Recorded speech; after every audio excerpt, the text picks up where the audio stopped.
ਸਤਿ ਸ਼੍ਰੀ ਅਕਾਲ ਜੀ। ਮੈਂ ਦਲਵਿੰਦਰ ਸਿੰਘ ਅਰਸ਼ੀਨ। ਇਲੈਕਸ਼ਨਾਂ ਦਾ ਮਾਹੌਲ ਪੰਜਾਬ ਦੇ ਵਿੱਚ 2022 ਦੀਆਂ ਚੋਣਾਂ ਦਾ ਮਾਹੌਲ ਦਿਨੋਂ ਦਿਨ ਵਗਦਾ ਜਾ ਰਿਹਾ।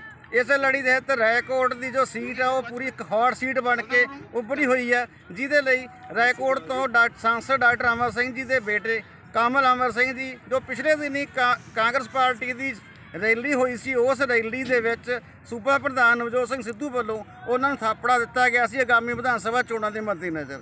ਸਾਡੇ ਨਾਲ ਮੌਜੂਦ ਨੇ ਕਮਲ ਅਮਰ ਸਿੰਘ ਜੀ। ਅਸੀਂ ਉਹਨਾਂ ਨਾਲ ਗੱਲਬਾਤ ਕਰਾਂਗੇ ਔਰ ਉਹਨਾਂ ਨੂੰ ਪੁੱਛਾਂਗੇ ਵੀ ਉਹਨਾਂ ਦੇ ਕੀ ਪਲੈਨਿੰਗ ਨੇ ਔਰ ਉਹਨਾਂ ਦਾ ਆਪਣਾ ਜੋ ਪਿਛੋਕੜ ਕੀ ਆ, ਕਿਸ ਤਰੀਕੇ ਦੀ ਉਹਨਾਂ ਨੇ ਸਟੱਡੀ ਕੀਤੀ ਔਰ ਕਿਵੇਂ ਇੱਥੇ ਰਾਜਨੀਤੀ ਦੇ ਖੇਤਰ ਵਿੱਚ ਉਹ ਆਏ ਨੇ ਔਰ ਰਾਏਕੋਟ ਦੇ ਲਈ ਅਗਲੀ ਕੀ ਉਹਨਾਂ ਦੀ ਵਿਚਾਰਧਾਰਾ ਹੈਗੀ ਆ, ਕੀ ਉਹਨਾਂ ਦੀ ਕੋਈ ਰਣਨੀਤੀ ਹੈ। ਹਾਂਜੀ ਕਮਲ ਜੀ।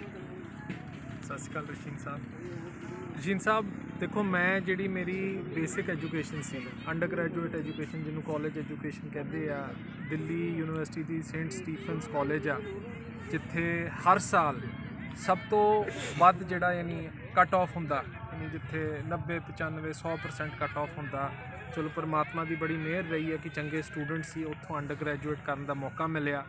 ਉਹਦੇ ਬਾਅਦ ਫਾਈਨੈਂਸ਼ੀਅਲ ਟੈਕਨੋਲੋਜੀ ਸੈਕਟਰ 'ਚ ਬੰਬੇ ਦਿੱਲੀ 'ਚ ਬਹੁਤ ਵੱਡੀ ਕੰਪਨੀਆਂ 'ਚ ਨੌਕਰੀ ਕਰਦਾ ਸੀ ਮੈਂ। ਕੈਂਬਰਿਜ ਯੂਨੀਵਰਸਿਟੀ ਇੰਗਲੈਂਡ ਦੀ, ਜਿੱਥੋਂ ਸਾਡੇ ਦੇਸ਼ ਦੇ ਸਭ ਤੋਂ ਪੜ੍ਹੇ ਲਿਖੇ ਪ੍ਰਧਾਨ ਮੰਤਰੀ ਸਰਦਾਰ ਮਨਮੋਹਨ ਸਿੰਘ ਜੀ ਪੜ੍ਹੇ ਸੀ, ਉੱਥੋਂ ਮੈਂ ਆਪਣੀ MBA ਕੀਤੀ। ਵਿਦੇਸ਼ 'ਚ ਵੀ ਕੰਪਨੀਆਂ ਨਾਲ ਕੰਮ ਕੀਤਾ, ਇੱਥੇ ਵੀ ਬਹੁਤ ਵੱਡੀ ਕੰਪਨੀਆਂ ਨਾਲ ਕੰਮ ਕੀਤਾ। ਫਿਰ MP ਸਾਹਿਬ ਰਾਜਨੀਤੀ 'ਚ ਆ ਗਏ, ਉਹਨਾਂ ਦੇ ਆਉਣ ਨਾਲ ਹੌਲੇ ਹੌਲੇ ਮੈਂ ਵੀ ਇਹਦੇ 'ਚ ਆ ਗਿਆ। ਪਿਛਲੇ 5 ਸਾਲਾਂ ਤੋਂ ਤੁਸੀਂ ਜਾਣਦੇ ਹੋ ਕਿ ਮੈਂ ਰਾਏਕੋਟ ਹਲਕੇ ਦੀ ਸੇਵਾ 'ਚ ਲੱਗਿਆ ਹਾਂ। ਕਮਲ ਜੀ, ਇੱਕ ਜਿਹੜਾ ਵੱਡਾ ਸਵਾਲ ਇਹ ਹੈ ਵੀ ਜੋ ਮਾਹੌਲ ਪੰਜਾਬ ਦੇ ਵਿੱਚ ਸਰਕਾਰ ਦਾ ਰਿਹਾ, ਇੱਕ ਵੱਡੇ ਪੱਧਰ 'ਤੇ ਵਾਅਦੇ ਕਰਕੇ ਪੰਜਾਬ ਦੇ ਵਿੱਚ ਸੱਤਾ 'ਚ ਆਈ ਸੀਗੀ, ਪਰ ਇਸ ਦੌਰਾਨ ਲੋਕ ਕਾਫੀ ਨਾਰਾਜ਼ ਨਜ਼ਰ ਆਏ ਨੇ। ਰਾਏਕੋਟ ਦਾ ਕੀ ਮਾਹੌਲ ਆ? ਆਪਾਂ ਨੇ ਰਾਏਕੋਟ ਦੇ ਲੋਕਾਂ ਦੀ 5 ਸਾਲਾਂ ਦੇ ਵਿੱਚ ਕੀ ਕੀਤਾ ਹੈਗਾ ਜਿਹਦੇ ਨਾਲ ਲੋਕਾਂ ਨੂੰ ਵੀ ਇਹ ਲੱਗੇ ਵੀ ਹਾਂ ਅਸੀਂ ਇਹਨਾਂ ਨੂੰ ਦੁਬਾਰਾ ਫਿਰ ਮੁੜ ਕੇ ਸਾਡੇ ਲਈ ਹਲਕੇ ਦੇ ਵਿੱਚ ਰੱਖਣਾ ਹੈਗਾ? ਦੇਖੋ ਰਸ਼ੀਨ ਸਾਹਿਬ, ਰਾਏਕੋਟ ਹਲਕੇ 'ਚ ਮੈਂ ਬੜੇ ਮਾਣ ਨਾਲ ਤੁਹਾਨੂੰ ਇਹ ਗੱਲ ਦੱਸ ਸਕਦਾ ਕਿ ਪਿਛਲੇ ਪੌਣੇ 5 ਸਾਲਾਂ 'ਚ 500 ਕਰੋੜ ਰੁਪਏ ਦੇ ਵਿਕਾਸ ਕਾਰਜ ਮੁਕੰਮਲ ਹੋਏ ਔਰ ਚੱਲਦੇ ਪਏ ਆ। ਔਰ ਇੰਜ ਦੇ ਮਸਲੇ, ਇੰਜ ਦੇ ਵਾਅਦੇ ਜਿਹੜੇ ਚੋਣ ਘੋਸ਼ਣਾ ਪੱਤਰਾਂ ਤੱਕ ਹੀ ਸੀਮਿਤ ਰਹਿ ਗਏ ਸੀ 20-25 ਸਾਲਾਂ ਤੱਕ। ਸਰਕਾਰੀ ਡਿਗਰੀ ਕਾਲਜ, ITI, ਹਲਵਾਰਾ ਅੰਤਰਰਾਸ਼ਟਰੀ ਹਵਾਈ ਅੱਡੇ ਨੂੰ ਚਲਾਉਣਾ, ਆਪਣਾ ਰਾਏਕੋਟ ਸ਼ਹਿਰ ਦਾ ਸੀਵਰੇਜ ਪ੍ਰੋਜੈਕਟ, ਬਿਜਲੀ ਦਾ ਸੁਧਾਰ, ਆਪਣੇ ਸੜਕਾਂ ਦਾ ਸੁਧਾਰ, ਬਹੁਤ ਸਾਰੇ ਇੰਜ ਦੇ ਜਿਹੜੇ ਵੱਡੇ ਆਪਣੇ ਵਾਅਦੇ ਸੀ ਉਹ ਅੱਜ ਦੀ ਡੇਟ 'ਚ ਸਾਰੇ ਪੂਰੇ ਹੋ ਗਏ ਆ। ਔਰ ਲੋਕਾਂ ਨੂੰ ਉਹ ਸਾਰੇ ਦੇ ਸਾਰੇ ਵੱਡੇ ਪ੍ਰੋਜੈਕਟ ਉਹਨਾਂ ਨੂੰ ਮੁਕੰਮਲ ਕਰਕੇ ਉਹਨਾਂ ਲਈ ਸਮਰਪਿਤ ਕਰਤਾ ਗਿਆ। ਔਰ ਕੋਸ਼ਿਸ਼ ਆ, ਦੇਖੋ ਬਹੁਤ ਸਾਰੇ ਇੰਜ ਦੇ ਵੀ ਕੰਮ ਕਰਾਏ ਇਹ ਸੋਚਦੇ ਹੋਏ ਅੱਜ ਦੀ ਜ਼ਰੂਰਤ ਨਹੀਂ, ਭਵਿੱਖ ਨੂੰ ਦੇਖਦੇ ਹੋਏ। ਹੁਣ 60 ਕਰੋੜ ਰੁਪਏ ਦੇ ਨਹਿਰੀ ਨਵੀਨੀਕਰਨ ਦੇ ਪ੍ਰੋਜੈਕਟ ਡਾਕਟਰ ਸਾਹਿਬ ਨੇ ਆਪਣੇ ਹਲਕੇ 'ਚ ਅਸੀਂ ਪਿਛਲੇ ਹਫ਼ਤੇ ਸ਼ੁਰੂ ਕੀਤੇ ਆ, ਜਿਹਦੇ ਤਹਿਤ ਸਾਡੇ ਸਾਰੇ ਜਿੰਨੇ ਸੂਏ ਨੇ, ਸਾਡੇ ਜਿੰਨੇ ਮੋਗੇ ਨੇ, ਉਹਨਾਂ ਨੂੰ ਕੰਕਰੀਟ ਦਾ ਬਣਾਇਆ ਜਾਊਗਾ ਕਿ ਅਗਲੇ 100 ਸਾਲਾਂ ਤੱਕ ਵੀ ਸਾਡੇ ਕਿਸਾਨ ਭਰਾਵਾਂ ਨੂੰ ਪਾਣੀ, ਪੀਣ ਦੇ ਪਾਣੀ ਦੀ ਕੋਈ ਤਕਲੀਫ ਨਾ ਆਏ। ਔਰ ਪਿੰਡਾਂ 'ਚ ਵੀ ਮੈਨੂੰ ਲੱਗਦਾ ਕੁਛ ਇੰਜ ਦੇ, ਤੁਸੀਂ ਕਿਸੇ ਵੀ ਪਿੰਡ ਚਲੇ ਜਾਓ, ਹੋ ਸਕਦਾ ਹੈ ਕਿ ਪਿਛਲੇ 10 ਜਾਂ 15 ਸਾਲਾਂ 'ਚ ਉਨੀ ਗ੍ਰਾਂਟ ਉਹ ਨਗਰ ਨੂੰ ਨਾ ਮਿਲੀ ਹੋਈ ਜਿੰਨੀ ਪਿਛਲੇ 2.5 ਸਾਲਾਂ 'ਚ ਉਹ ਨਗਰਾਂ ਨੂੰ ਦਿੱਤੀ ਹੈ ਵਿਕਾਸ ਕਾਰਜਾਂ ਲਈ। ਔਰ ਬਾਕੀ ਵੀ ਬਿਜਲੀ ਦੇ ਸੁਧਾਰ ਲਈ 2 ਸਬਗ੍ਰਿਡ ਬਣ ਗਏ, ਲੋਟਬੱਦੀ ਔਰ ਜਲਾਲਦੀ ਵੱਲੋਂ ਚੱਲਦੇ ਪਏ ਆ। ਬਰਮੀ ਸਬਗ੍ਰਿਡ 7-8 ਕਰੋੜ ਦਾ ਪ੍ਰੋਜੈਕਟ ਆ, ਉਹਦਾ 4-5 ਦਿਨਾਂ 'ਚ ਅਸੀਂ ਸ਼ੁਰੂਆਤ ਕਰਨੀ ਆ। ਸਿਹਤ ਸੇਵਾਵਾਂ ਨੂੰ ਸੁਧਾਰ ਕਰਨ ਲਈ ਆਪਣਾ ਰਾਏਕੋਟ ਦਾ ਹਸਪਤਾਲ ਆ, 30 ਬਿਸਤਰਾ ਹਸਪਤਾਲ ਆ, 10-12 ਕਰੋੜ ਰੁਪਏ ਖਰਚ ਕੇ ਉਹਨੂੰ 80 ਬਿਸਤਰੇ ਹਸਪਤਾਲ 'ਚ ਤਬਦੀਲ ਕੀਤਾ ਜਾ ਰਿਹਾ। ਖਾਸ ਜੱਚਾ ਬੱਚਾ ਹਸਪਤਾਲ ਉੱਥੇ ਬਣਾ ਰਹੇ ਆ। ਹਰ ਬੈੱਡ 'ਤੇ ਆਕਸੀਜਨ ਦੀ ਸਹੂਲਤ ਆ। PSA ਆਕਸੀਜਨ ਪਲਾਂਟ ਰਾਏਕੋਟ ਹਸਪਤਾਲ ਦਾ ਚੱਲਦਾ ਪਿਆ। ਨਾਲ ਦੇ ਨਾਲ ਆਪਣੇ ਰੋਜ਼ਗਾਰ ਲਈ ਆਪਣਾ ਫੋਕਲ ਪੁਆਇੰਟ ਸੀ, ਬਹੁਤ ਵੱਡਾ ਮੁੱਦਾ ਸੀ। ਤੁਸੀਂ ਤੇ ਪੱਤਰਕਾਰ ਰਹੇ, ਤੁਸੀਂ ਜਾਣਦੇ ਹੋ ਹਰ ਇਲੈਕਸ਼ਨ 'ਚ ਇਹ ਮੁੱਦਾ ਹੁੰਦਾ ਸੀ ਕਿ ਤਹਿਸੀਲ ਦੇ ਸਾਹਮਣੇ ਫੋਕਲ ਪੁਆਇੰਟ ਖਾਲੀ ਪਿਆ, ਕਿ ਜ਼ਮੀਨ ਜਾਂ ਤਾਂ ਇੱਥੇ ਫੈਕਟਰੀਆਂ ਲੱਗਣ ਕੀ ਆ ਵਾਪਸ ਕਰਤੀ ਜਾਏ। ਅੱਜ ਤੁਸੀਂ ਦੇਖੋਗੇ ਉੱਥੇ ਥਾਂ ਹੀ ਨਹੀਂ ਬਚੀ। ਮੈਨੂੰ ਤੇ ਪ੍ਰਸ਼ਾਸਨ ਦੇ ਅਫਸਰ ਦੱਸ ਰਹੇ ਸੀ ਕਿ ਹੁਣ ਤੇ ਜਿਹੜੇ ਲੋਕ ਆ ਰਹੇ ਆ ਹਵਾਈ ਅੱਡੇ ਦੇ ਪ੍ਰੋਜੈਕਟ ਦੇ ਕਾਰਨ, ਉਹ ਫੈਕਟਰੀਆਂ ਲਈ ਪਿੰਡਾਂ 'ਚ ਜ਼ਮੀਨ ਲੱਭਦੇ ਪਏ ਕਿਉਂਕਿ ਇੱਥੇ ਸਾਰੀ ਜ਼ਮੀਨ ਖਤਮ ਹੋ ਗਈ ਆ। ਔਰ ਫੈਵੀਕੋਲ ਨੂੰ ਬਣਾਉਣ ਵਾਲੀ ਬਹੁਤ ਵੱਡੀ ਅੰਤਰਰਾਸ਼ਟਰੀ ਕੰਪਨੀ ਹੈ ਪਿਡੇਲਾਈਟ, ਉਹਦਾ ਪ੍ਰੋਜੈਕਟ, ਉਹਨਾਂ ਦੀ ਵੀ ਫੈਕਟਰੀ ਚੱਲਦੀ ਪਈ ਆ। ਹੋਰ ਲੋਕ ਆ ਰਹੇ ਆ ਅਤੇ ਰੋਜ਼ਗਾਰ ਨੂੰ ਵੀ ਬਹੁਤ ਵੱਡਾ ਬੜਾਵਾ ਦਿੱਤਾ ਆ। ਔਰ ਮੈਂ ਤਾਂ ਇਹ ਕਹਾਂਗਾ ਕਿ ਜਿਹੜੇ ਵਾਅਦੇ ਕੀਤੇ ਸੀ ਉਹ ਸਮੇਂ ਦੇ ਪਹਿਲੇ ਉਹਨਾਂ ਨੂੰ ਸਾਰਿਆਂ ਨੂੰ ਪੂਰਾ ਕਰਕੇ ਸਾਡੇ ਇਸ ਇਤਿਹਾਸਿਕ ਹਲਕੇ ਦੇ ਲੋਕਾਂ ਨੂੰ ਉਹ ਸਾਰੇ ਸਮਰਪਿਤ ਕਰਦੇ। ਅੱਛਾ, ਇੱਕ ਨਾ ਜਿਹੜੀ ਵੱਡੀ ਗੱਲ ਹੈ ਵੀ ਰਾਏਕੋਟ ਨੂੰ ਇੱਕ ਪੰਥਕ ਤੇ ਇੱਕ ਟਕਸਾਲੀ ਅਕਾਲੀ ਹਲਕਾ ਮੰਨਿਆ ਜਾ ਰਿਹਾ ਹੈਗਾ, ਔਰ ਜਿਸ ਤਰੀਕੇ ਦੇ ਟਕਸਾਲੀ ਹਲਕੇ ਦੀ ਇਹਦੀ ਬੈਕਗਰਾਊਂਡ ਹੈ, ਔਰ ਜੋ ਮੌਜੂਦਾ ਸਮੇਂ ਵਿੱਚ ਜਾਂ ਪਿਛਲੇ ਸਮੇਂ 'ਚ ਕਾਂਗਰਸ ਸਰਕਾਰ ਦੇ ਹਾਲਾਤ ਸੀ, ਉਹਨਾਂ ਨੂੰ ਦੇਖਦੇ ਤੁਹਾਨੂੰ ਕੀ ਲੱਗਦਾ ਵੀ ਜਿਹੜਾ ਆਉਣ ਵਾਲੇ ਸਮੇਂ ਦੇ ਵਿੱਚ ਰਾਏਕੋਟ ਦੇ ਲੋਕਾਂ ਦਾ ਕੀ ਰੁਝਾਨ ਨਜ਼ਰ ਆਊਗਾ? ਦੇਖੋ ਜੀ, 2017 ਦੇ ਬਾਅਦ ਮੈਂ ਔਰ ਡਾਕਟਰ ਅਮਰ ਸਿੰਘ ਜੀ ਨੇ ਇੱਕ ਸਾਫ਼ ਸੁਥਰੀ ਵਿਕਾਸ ਦੀ ਲੋਕ ਭਲਾਈ ਦੀ ਰਾਜਨੀਤੀ ਕੀਤੀ ਔਰ ਲੋਕਾਂ ਨੇ ਵੀ ਬਹੁਤ ਜ਼ਿਆਦਾ ਮਾਣ ਬਖਸ਼ਿਆ ਹੈ। ਚਾਹੇ ਬਲਾਕ ਸੰਮਤੀ ਇਲੈਕਸ਼ਨ ਸੀ, ਸਾਰੇ ਦੇ ਸਾਰੇ ਕਾਂਗਰਸ ਦੇ ਉਮੀਦਵਾਰ ਉਹ ਜਿੱਤੇ, ਤਿੰਨਾਂ ਦੇ ਤਿੰਨਾਂ ਜ਼ਿਲ੍ਹਾ ਪਰਿਸ਼ਦ ਦੇ ਜਿਹੜੇ ਜ਼ੋਨ ਸੀ ਉੱਥੋਂ ਕਾਂਗਰਸ ਦੇ ਉਮੀਦਵਾਰ ਜਿੱਤੇ। 77 ਵਿੱਚੋਂ 70 ਪਿੰਡਾਂ 'ਚ ਕਾਂਗਰਸ ਪਾਰਟੀ ਦੇ ਸਰਪੰਚ ਇਲੈਕਸ਼ਨ ਜਿੱਤੇ। 30,000 ਵੋਟਾਂ ਤੇ ਡਾਕਟਰ ਅਮਰ ਸਿੰਘ ਜੀ ਆਪਣਾ ਲੋਕ ਸਭਾ ਦਾ ਜਿਹੜਾ ਉਹਨਾਂ ਦਾ ਚੋਣ ਸੀ 2019 ਦਾ, ਉਹਨਾਂ ਦੀ 30,000 ਵੋਟਾਂ ਦੀ ਲੀਡ ਸੀ ਰਾਏਕੋਟ ਹਲਕੇ ਤੋਂ। ਔਰ ਇਸ ਸਾਲ ਹੀ ਕੁਛ ਮਹੀਨੇ ਪਹਿਲੇ ਜਿਹੜਾ ਨਗਰ ਕੌਂਸਲ ਦਾ ਚੋਣ ਹੋਇਆ ਸੀ, 15 ਵਾਰਡ ਨੇ ਆਪਣੇ ਨਗਰ ਕੌਂਸਲ 'ਚ, 15 ਦੇ 15 ਵਾਰਡਾਂ 'ਤੇ ਆਪਣੇ ਕਾਂਗਰਸ ਪਾਰਟੀ ਦੇ ਉਮੀਦਵਾਰ ਬਹੁਤ ਵੱਡੇ ਮਾਰਜਨਾਂ ਨਾਲ ਜਿੱਤੇ ਆ। ਅਤੇ ਮੈਨੂੰ ਤਾਂ ਇਹ ਲੱਗਦਾ ਆ ਕਿ ਜਿਹੜੇ ਦੇਖੋ ਲੋਕਤੰਤਰ ਦਾ ਮਕਸਦ ਵੀ ਇਹੀ ਆ, ਲੋਕ ਵੋਟ ਇਸ ਕਾਰਨ ਪਾਉਂਦੇ ਆ ਕਿ ਉਹਨਾਂ ਦੇ ਮਸਲੇ ਹੱਲ ਹੋਣ। ਆਪਣੇ ਹਲਕੇ ਦੀ ਆਪਣੀ ਤਾਂ ਇਹ ਤਰਾਸਦੀ ਸੀ, ਟ੍ਰੈਜਡੀ ਸੀ ਕਿ 20-25 ਸਾਲਾਂ ਤੱਕ ਲੋਕ ਵੋਟ ਪਾਉਂਦੇ ਰਹੇ ਪਰ ਮਸਲੇ ਕੋਈ ਵੀ ਨਹੀਂ ਹੱਲ ਹੋਏ। ਔਰ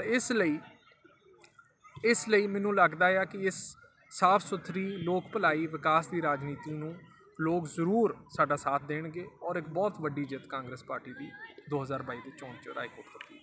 ਅੱਛਾ, ਇੱਕ ਨਾ ਜਿਹੜਾ ਮੇਨ ਸਵਾਲ ਆ, ਤੁਸੀਂ ਵਧੀਆ ਪੜ੍ਹੇ ਲਿਖੇ ਹੋ ਔਰ ਨੌਜਵਾਨ ਹੋ, ਤੁਹਾਡੀ ਕੀ ਜੋ ਅਗਲੀ ਰਣਨੀਤੀ ਆ, ਕੀ ਪਲੈਨਿੰਗ ਆ ਜਿਹਦੇ ਲਈ ਤੁਸੀਂ ਲੋਕਾਂ ਦੇ ਲਈ ਕੁਛ ਵੱਖਰਾ ਸੋਚਿਆ ਹੋਇਆ? ਦੇਖੋ ਜੀ, ਇਹ ਗੱਲ ਆ ਕਿ ਅੱਜ ਆਪਣਾ ਸਰਕਾਰੀ ਡਿਗਰੀ ਕਾਲਜ ਚੱਲ ਗਿਆ, ਉੱਥੇ ਬਹੁਤ ਵੱਡੀ ਗਿਣਤੀ 'ਚ ਬੱਚੇ ਪੜ੍ਹਦੇ ਆ, ITI ਆਪਣਾ ਚੱਲਦਾ ਪਿਆ। ਮੇਰੀ ਤਾਂ ਇਹ ਸੋਚ ਹੈ ਕਿ ਆਉਣ ਵਾਲੇ ਸਮੇਂ 'ਚ ਚੰਗੀ ਸਰਕਾਰੀ ਸਿੱਖਿਆ ਦਾ ਕੇਂਦਰ ਬਿੰਦੂ ਮੈਂ ਰਾਏਕੋਟ ਹਲਕੇ ਨੂੰ ਬਣਾਉਣਾ ਚਾਹੁੰਦਾ ਹਾਂ। ਆਪਣਾ ਕਾਲਜ ਹੋਰ ਵੱਡਾ ਹੋਏ, ਪੋਲੀਟੈਕਨਿਕ ਹੋਏ, ਹੋਰ ਡਿਗਰੀਆਂ ਹੋਣ, ਬਹੁਤ ਵੱਡਾ ਸਕਿੱਲ ਸੈਂਟਰ ਆ ਜੇ ਆਪਣੇ ITI 'ਚ।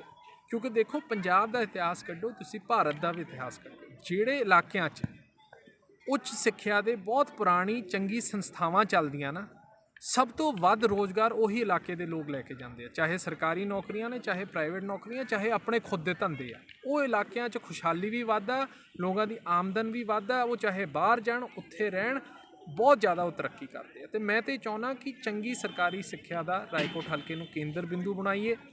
ਸਿਹਤ ਸੇਵਾਵਾਂ 'ਤੇ ਵੀ ਬਹੁਤ ਜ਼ੋਰ ਆ, ਜਿਵੇਂ ਆਪਣਾ ਹਸਪਤਾਲ ਵੱਡਾ ਹੋ ਰਿਹਾ, ਮੈਂ ਇਹਨੂੰ ਕੋਈ 80 ਬਿਸਤਰੇ ਹਸਪਤਾਲ 'ਤੇ ਨਹੀਂ ਰੋਕਣਾ ਚਾਹੁੰਦਾ। ਮੇਰੀ ਤਾਂ ਇਹ ਸੋਚ ਹੈ ਕਿ ਰਾਏਕੋਟ ਦਾ ਜਿਹੜਾ ਸਰਕਾਰੀ ਸਾਡਾ ਹਸਪਤਾਲ ਹੋਏ, ਲੁਧਿਆਣੇ ਦੇ ਵੀ ਵੱਡੇ ਹਸਪਤਾਲਾਂ ਤੋਂ ਵੱਡਾ ਹੋਏ, ਕਿ ਸਾਰੀ ਜਿਹੜੀ ਵੀ ਆਪਣੇ ਆਪਰੇਸ਼ਨ ਹੋਣੇ ਆ, ਸਰਜਰੀ ਹੋਣੀ ਆ, ਦਵਾਈਆਂ, ਸਾਰਾ ਕੁਛ ਟੈਸਟ ਇੱਕ ਥਾਂ 'ਤੇ ਲੋਕਾਂ ਦਾ ਹੋ ਜਾਇਆ ਕਰੇ।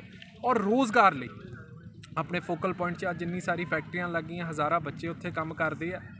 ਹਵਾਈ ਅੱਡੇ ਦੇ ਪ੍ਰੋਜੈਕਟ ਨੂੰ ਹੋਰ ਬੜਾਵਾ ਦੇ ਕੇ ਮੈਂ ਤਾਂ ਚਾਹੁੰਦਾ ਕਿ ਹੋਰ ਰੋਜ਼ਗਾਰ ਆਪਣੇ ਹਲਕੇ 'ਚ ਲੈ ਕੇ ਆਈਏ, ਕਿ ਵੱਧ ਤੋਂ ਵੱਧ ਨਵੀਂ ਨੌਕਰੀਆਂ ਆਪਣੇ ਹਲਕੇ 'ਚ ਪੈਦਾ ਹੋਣ। ਇਹ ਮੇਰੀ ਸੋਚ ਆ ਕਿ ਅਗਰ ਪਿਛਲੇ ਪੌਣੇ 5 ਸਾਲਾਂ 'ਚ 500 ਕਰੋੜ ਰੁਪਏ ਦੇ ਵਿਕਾਸ ਕਾਰਜ ਹੋਏ ਆ, ਅਤੇ ਅਗਲੇ 5 ਸਾਲਾਂ 'ਚ ਪਰਮਾਤਮਾ ਮਿਹਰ ਰੱਖੇ।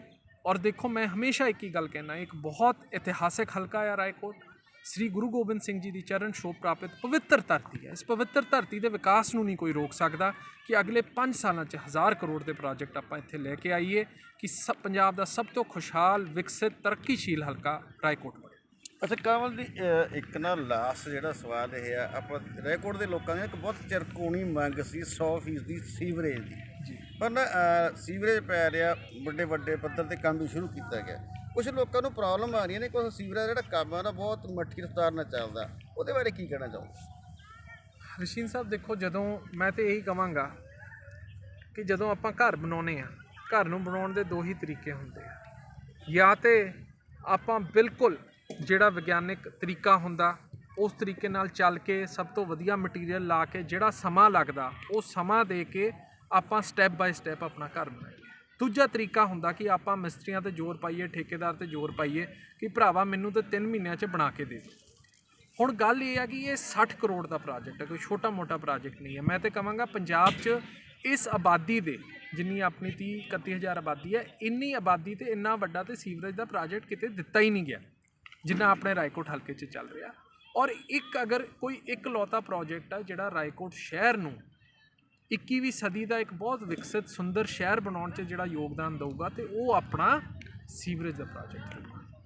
ਮੈਂ ਹੱਥ ਜੋੜ ਕੇ ਮਾफ़ੀ ਚਾਹੁੰਦਾ ਰਾਏਕੋਟ ਹਲਕੇ ਦੇ ਨਾਗਰਿਕਾਂ ਤੋਂ, ਮੇਰੇ ਬਜ਼ੁਰਗਾਂ ਤੋਂ, ਮੇਰੀ ਮਾਵਾਂ ਤੋਂ, ਮੇਰੇ ਨੌਜਵਾਨ ਸਾਥੀਆਂ ਤੋਂ, ਕਿ ਅਗਰ ਉਹਨਾਂ ਨੂੰ ਕਿਤੇ ਵੀ ਇਸ ਪ੍ਰੋਜੈਕਟ ਦੇ ਕਾਰਨ ਕੋਈ ਤਕਲੀਫ ਆਈ ਹੈ, ਪਰ ਮੈਂ ਤੁਹਾਨੂੰ ਵਿਸ਼ਵਾਸ ਦਿਲਾ ਸਕਦਾ ਕਿ ਮੇਰੇ ਵੱਲੋਂ, ਡਾਕਟਰ ਅਮਰ ਸਿੰਘ ਜੀ ਦੇ ਵੱਲੋਂ ਪੂਰਾ ਜ਼ੋਰ ਆ ਪ੍ਰਸ਼ਾਸਨ 'ਤੇ ਕਿ ਸਭ ਤੋਂ ਵਧੀਆ ਢੰਗ ਨਾਲ ਇਹ ਪ੍ਰੋਜੈਕਟ ਨੂੰ ਮੁਕੰਮਲ ਕੀਤਾ ਜਾਏ। ਕੋਈ ਜਲਦਬਾਜ਼ੀ ਨਾ ਹੋਏ, ਜਿਹੜਾ ਵਿਗਿਆਨਿਕ ਢੰਗ ਆ ਇਹਨੂੰ ਕਰਨ ਦਾ ਉਹ ਅਪਣਾਇਆ ਜਾਏ ਔਰ ਉਹਦੇ 'ਤੇ ਅਸੀਂ ਲੱਗੇ ਹੋਏ ਹਾਂ। ਦੇਖੋ ਇਹ ਜਿਹੜਾ ਪ੍ਰੋਜੈਕਟ ਹੈ ਇਹਨੇ 30-40 ਸਾਲ ਸਾਡਾ ਸਮਾਂ ਕੱਟਣਾ ਅਤੇ ਉਹ ਅਸੀਂ ਚਾਹੁੰਦੇ ਹਾਂ ਕਿ ਬਹੁਤ ਵਧੀਆ ਢੰਗ ਨਾਲ ਹੋਏ ਕਿ 30-40 ਸਾਲਾਂ 'ਚ ਦੇਖੋ, ਕਿਉਂਕਿ ਜਿਹੜੀ ਆਪਣੀ ਅੱਜ ਦੀ ਪਲੈਨਿੰਗ ਔਰ ਜਿਹੜੇ ਸਾਰੇ ਪੈਸੇ ਅੱਜ ਆਪਣੇ ਕੋਲ ਮੌਜੂਦ ਨੇ ਆਪਣੇ ਨਗਰ ਕੌਂਸਲ 'ਚ, ਹਰ ਸ਼ਹਿਰ ਦੇ ਉਸ ਗਲੀ 'ਚ, ਹਰ ਮੁਹੱਲੇ 'ਚ ਜਿੱਥੇ ਸੀਵਰੇਜ ਪੈਣਾ, ਅਸੀਂ ਟੈਂਡਰ ਲਾ ਕੇ ਅੱਜ ਦੇ ਦਿਨ ਬੈਠੇ ਹੋਏ ਹਾਂ ਕਿ ਉਹਦੇ ਬਾਅਦ ਉੱਥੇ ਇੰਟਰਲੋਕ ਟਾਈਲਾਂ ਔਰ ਲਾਈਟਾਂ ਲਾਉਣੀਆਂ। ਲਾਈਟਾਂ ਤੇ ਤਕਰੀਬਨ ਲੱਗ ਗਈਆਂ, ਇੰਟਰਲੋਕ ਟਾਈਲਾਂ ਲਾ ਦੇਣੀਆਂ।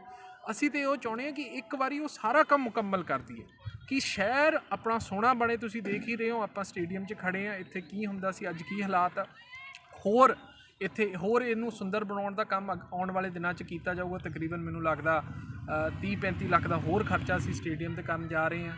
ਹਰੀ ਸਿੰਘ ਨਲੂਆ ਚੌਕ 'ਤੇ ਜਿਹੜਾ ਪਾਰਕ ਸੀ, ਇੰਨੇ ਸਾਲਾਂ ਦਾ ਬੰਦ ਪਿਆ ਸੀ, ਉਹ ਪਾਰਕ ਤਕਰੀਬਨ ਆਪਣਾ ਤਿਆਰ ਹੋ ਗਿਆ। ਅੱਛਾ, ਮੈਂ ਤਾਂ ਜਿੱਥੇ ਵੀ ਇੰਜ ਦੀ, ਔਰ ਇਕੱਲੇ ਇਹ ਸਟੇਡੀਅਮ ਦੀ ਜਾਂ ਪਾਰਕ ਦੀ ਗੱਲ ਨਹੀਂ, ਹੋਰ ਆਪਣੇ ਕਮੇਟੀ ਦੇ ਨੇੜੇ ਆਪਣਾ ਪਾਰਕ ਚੱਲਦਾ ਪਿਆ। ਹੋਰ ਇੱਕ ਨਵੇਂ ਪਾਰਕ ਦਾ ਅਸੀਂ ਵਾਰਡ ਨੰਬਰ 13 'ਚ ਸ਼ੁਰੂਆਤ ਕਰਕੇ ਆਏ। ਗੁਰੂ ਨਾਨਕਪੁਰ ਮੁਹੱਲੇ 'ਚ ਇੱਕ ਬਣ ਗਿਆ, ਜੌਲਾ ਰੋਡ 'ਤੇ ਬਣ ਗਿਆ। ਅਤੇ ਮੈਂ ਤਾਂ ਹਰ ਥਾਂ 'ਤੇ ਚਾਹੁੰਦਾ ਕਿ ਵੱਧ ਤੋਂ ਵੱਧ ਚੰਗੀਆਂ ਪਬਲਿਕ ਸਹੂਲਤਾਂ ਹੋਣ ਸਾਡੇ ਰਾਏਕੋਟ ਦੇ ਨਿਵਾਸੀਆਂ ਲਈ। ਹਾਂ, ਕਈ ਵਾਰੀ ਸਮਾਂ ਲੱਗ ਸਕਦਾ, ਔਰ ਮੈਂ ਕੋਈ ਇਹ ਗੱਲ ਨਹੀਂ ਹੈ, ਉਹ ਸੀਵਰੇਜ ਨੂੰ ਇਕੱਲਾ ਨਹੀਂ ਛੱਡ ਰਹੀ, ਸੀਵਰੇਜ ਨਾਲ ਸਾਡੇ ਛੱਪੜ ਵੀ ਜੁੜੇ ਹੋਏ। ਜਿਹੜਾ ਕਮੇਟੀ ਦੇ ਨਾਲ ਛੱਪੜ ਉਹਦੀ ਸਫਾਈ ਕਰਤੀ ਗਈ ਆ। ਹੁਣ 85 ਲੱਖ ਰੁਪਏ ਦਾ ਟੈਂਡਰ ਲਾਇਆ ਸ਼ਹਿਰ ਦੇ ਵੱਡੇ ਛੱਪੜ ਦੀ ਸਫਾਈ ਕਰਨ ਲਈ। ਅਤੇ ਮੈਂ ਤਾਂ ਹਰ ਪਾਸਿਓਂ ਇਹ ਕੋਸ਼ਿਸ਼ ਕਰ ਰਿਹਾ ਕਿ ਅੱਜ ਇੱਕ ਹੰਬਲਾ ਮਾਰ ਕੇ ਅਸੀਂ ਆਉਣ ਵਾਲੇ 15-20 ਸਾਲਾਂ ਲਈ ਆਪਣੇ ਸ਼ਹਿਰ ਨੂੰ ਖੁਸ਼ਹਾਲ ਕਰ ਦਈਏ ਕਿ ਸਾਰਾ ਕੁਝ ਬਣਿਆ ਹੋਏ, ਸੜਕਾਂ ਬਣੀਆਂ ਹੋਣ, ਇੰਟਰਲੋਕ ਟਾਈਲਾਂ ਲੱਗੀਆਂ ਹੋਣ, ਲਾਈਟਾਂ ਹੋਣ, ਪਾਰਕ ਹੋਣ, ਕਿ ਆਪਾਂ ਸ਼ਾਂਤੀ ਨਾਲ ਵਧੀਆ ਤਰੀਕੇ ਨਾਲ ਸ਼ਹਿਰ ਤਰੱਕੀ ਕਰਾਂਗੇ ਜੀ। ਇਹ ਸੀਗੇ ਕਾਮਲ ਅਮਰ ਸਿੰਘ ਜੀ। ਇਹਨਾਂ ਨੇ ਜਿੱਥੇ ਆਪਣੀ ਪਲੈਨਿੰਗ ਦੱਸੀ ਹੈ, ਉੱਥੇ ਹੀ ਆਪਣੇ ਕੀਤੇ ਕੰਮਾਂ ਤੋਂ ਵੀ ਜਾਣੂ ਕਰਵਾਇਆ। ਇਹਨਾਂ ਦਾ ਕਹਿਣਾ ਸ੍ਰੀ ਗੁਰੂ ਗੋਬਿੰਦ ਸਿੰਘ ਦੀ 400 ਪ੍ਰਾਪਤ ਧਰਤੀ ਦੇ ਉੱਪਰ ਵਧੀਆ ਤਰੀਕੇ ਨਾਲ ਕੰਮ ਕਰਵਾ ਕੇ ਇਹਦੇ ਉੱਪਰ ਹੋਰ ਆਉਂਦੇ ਸਮੇਂ 'ਚ 1000 ਕਰੋੜ ਦੇ ਪ੍ਰੋਜੈਕਟ ਲਿਆਂਦੇ ਜਾਣ, ਤਾਂ ਜੋ ਰਾਏਕੋਟ ਹਲਕੇ ਨੂੰ ਇੱਕ ਵੱਖਰਾ ਅਤੇ ਵਧੀਆ ਆਧੁਨਿਕ ਹਲਕਾ ਬਣਾਇਆ ਜਾਵੇ। ਤਲਵਿੰਦਰ ਸਿੰਘ ਰਸ਼ੀਦ, ਫਾਸਟਵੇ ਨਿਊਜ਼, ਰਾਏਕੋਟ।